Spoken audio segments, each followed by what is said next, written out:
So apparently 65 was the first strike you were involved with. Yes. How did you see that similarities or differences as we made other strikes? Well, it was being the first one for me. I knew I wanted to do picket duty, and my next door neighbor, at that time I was living in Federal Way, and they were building the Kent facility, and so we wanted to stop the construction crews from going on the property down there, and so we volunteered to picket the Kent facility. Although there was no Boeing workers there, there was construction workers there, and we were successful in stopping them from going into the facility. Okay. But when John Sullivan passed away, the strike was basically settled, so it was a very short duration. Now, you were also on the apprenticeship committee for a long time, and I understand you actually taught some classes. Why don't you tell us about that? Yeah, I got on the apprenticeship council. There were 3 people from labor and 3 Boeing managers on that committee, and that committee interviewed applicants for the program, and we would decide on who to accept and who to reject, and then there was a supervisor that attended these meetings with the 6 of us, and that supervisor then would go out and basically run the program the way we desired as a committee, the way we voted, and make all the arrangements to put the apprentices in that were accepted and notify the ones that were not put into the program. And I did that for a few years. I was working at Plant 2 then again. The old Plant 1 shut down, and they moved our shop, the gear shop over there, over to the Plant 2 facility. And I was working in layout at Plant 2, and the supervisor of the apprenticeship program, who attended our meetings, knew me and everything, and asked me if I would go to Rentonville Tech and meet with a guy over there and put together a metrics program to teach metrics to Boeing employees. In the shop, after my shift, I would go down to another little room, and the students would show up, and I taught the first 5 classes of metric classes that were taught. And I had a Washington State teaching certificate to do that, and it was under the flag of Rentonville Tech. So that's how that took place. And then I got transferred to Auburn, and I quit teaching. Metrics was fading out again, and I was working in layout at Auburn, and the same apprenticeship supervisor, and I was still on the program. I was in the program about 17 years. He came back to me again and asked if I would teach blueprint reading, precision instrument reading, and math. And so I did that, and I did that for several years, a variety of some time off, sometimes on with classes. And that was done right at the Auburn plant. And so I'd get off work at 3. At 3:30, I'd be up in the classroom and have anywhere from 15 to 20 students, Boeing workers, who wanted to learn. That was a good job.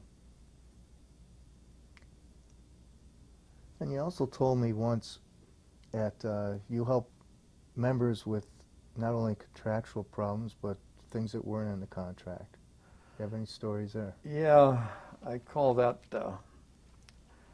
bitching rights. Sometimes we don't have contractual rights, but we have bitching rights.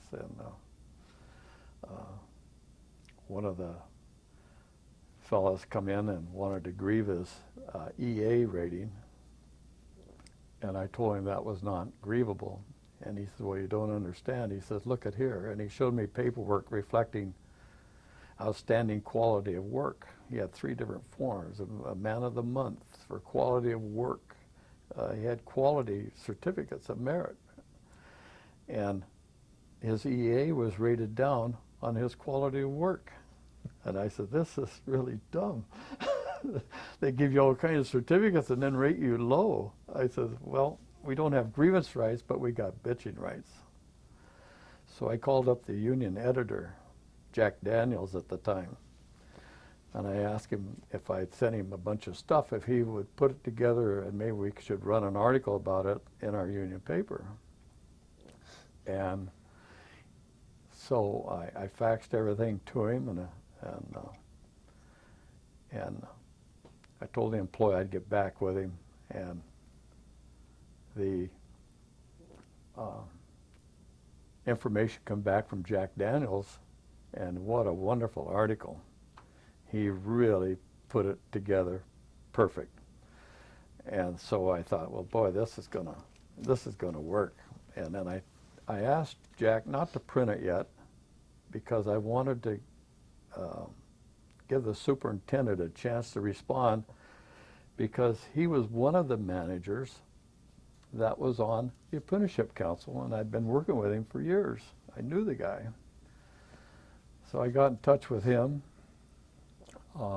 met with him about 15 minutes later after a phone call, and I had him read the article that Jack Daniels was getting ready to publish. And he read that, he was in shock, and he says, where are you going to be in 15 minutes? I said, well, I'll be back at the Auburn Hall. He gave me a call in 15 minutes, and he says, this is what we're going to do.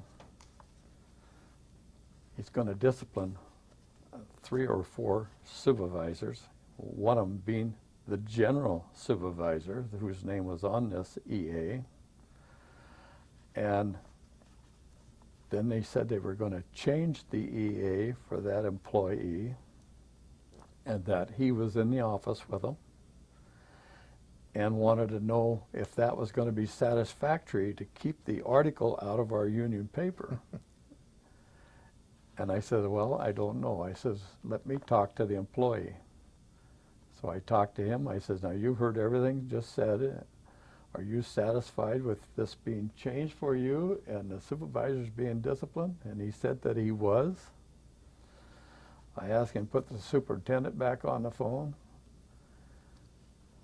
And I says, the employee's happy, I'm happy, but one more thing.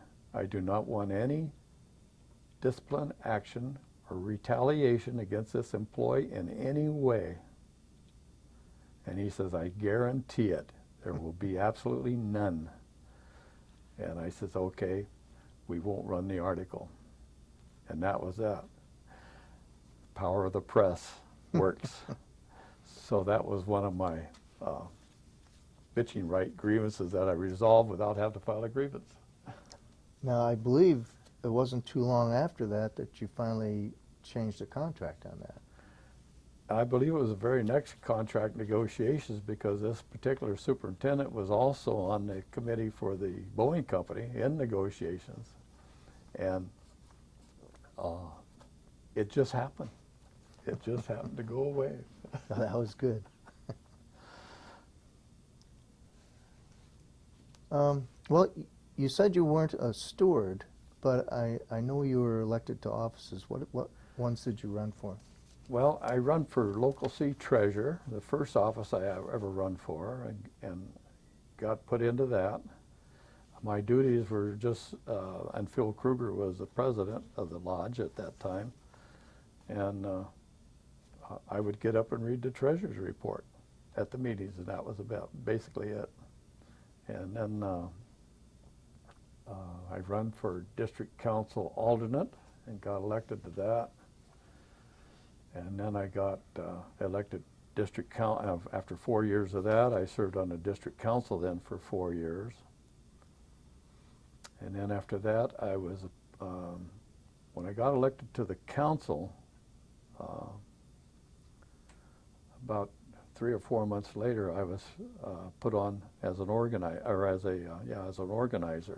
and I worked with Don Wells as an organizer for the rest of that term of office. Then I got elected as union rep after that.